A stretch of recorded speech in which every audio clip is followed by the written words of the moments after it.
le oretrandonakafony fanambarana fa filan'ny jirontelo ohatra ray raty andefa taratra vaovao amafanyaisina kany tsara entina iandroany etino afafy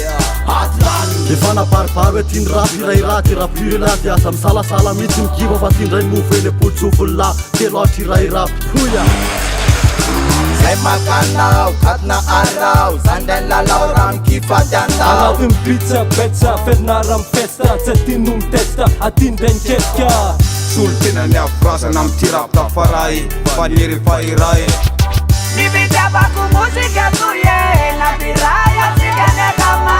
Andalani sa mga sanyase nitupon riyaba na minase Biray sakin na ruwele naraman sa mobele Ayesat, telo taray rap, asa surat sa fenara iray rap iray tolona telo tsaray rap efa fona ngety zay ametraka ny rapy ambony seza ambony nahitra kolotsain'olo vandro fara mandimby mandrakizay troasao amin'ny rapy tsy lefy mitona mifandimby mirakitro tantarany afara